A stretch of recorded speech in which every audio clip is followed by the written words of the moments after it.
अन्य समाचार पर नजर करिए। द्वारकाधीश पर नीलकंठ चरण स्वामीની વિવાદિત ટિપ્પણીના મુદ્દે લોક સાહિત્યકાર માયાભાઈ આહિરે રોષ ઠાલવ્યો। આ બફાટ નહીં, જાણી જોઈને કરેલું કૃત્ય હોવાનું જણાવ્યું।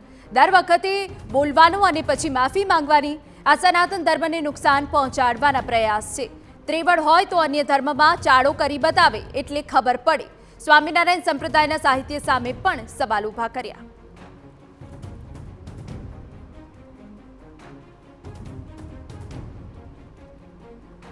विश्व जने भगवान कृष्ण तरीके स्वीकारे छे। कृष्णम वंदे जगद्गुरु पूर्ण पुरुषोत्तम तरीके जेनु उत्तम नाम लेवामां आव्युं छे भगवान कृष्ण छे।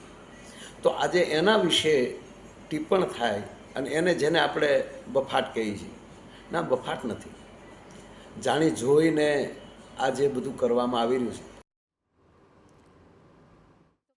આહિરે પોતાનો રોષ ઠાલવ્યો હતો ત્યારે સ્વામિનારાયણ સંપ્રદાયના સાહિત્ય સામે પણ સવાલો ઉઠાવ્યા છે।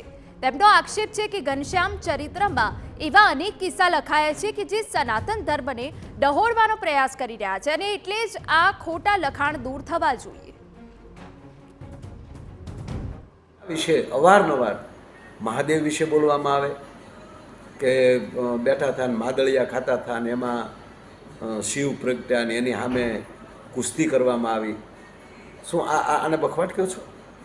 અરે ઘનશ્યામ ચરિત્ર નામનું પુસ્તક જે છે એના 95મા પેજ ઉપર ચેપ્ટર જે છે એ 30 છે અને એની અંદર પણ લખ્યું છે કે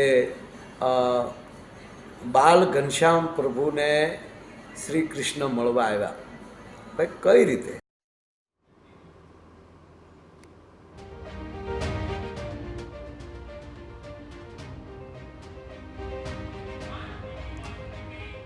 તો સ્વામિનારાયણ સંપ્રદાયના સંતના બફાટના મુદ્દે જ્યાં દ્વારકાધીશ અંગે બફાટ મુદ્દે બોલ્યા પૂર્વ પ્રધાન જવાહર ચાવડા।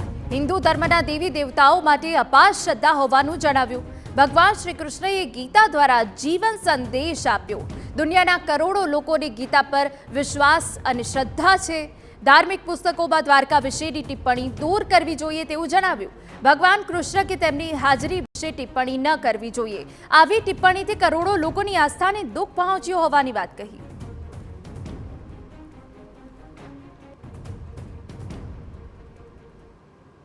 મને હિન્દુ ધર્મના તમામ દેવી દેવતાઓ માટે અપાર શ્રદ્ધા છે। ભગવાન શ્રી કૃષ્ણએ ગીતા દ્વારા આપણે તમામને જીવન સંદેશ આપ્યો છે, જેના પણ આજે પણ સમગ્ર દુનિયાના કરોડો લોકોને શ્રદ્ધા અને વિશ્વાસ છે। કોઈ પણ સંપ્રદાયના મૂળ ધાર્મિક પુસ્તકોમાં ભગવાન શ્રી કૃષ્ણ કે દ્વારિકામાં તેમની હાજરી વિશે ટિપ્પણી ના જ કરી હોય ને જો હોય તો તે દૂર પણ કરવી જોઈએ। હિન્દુ ધર્મ કે કોઈ પણ દેવી દેવતાઓ વિશે કોઈ ટિપ્પણી કરવાથી કરોડો લોકોની આસ્થા અને દુઃખ પહોંચે છે।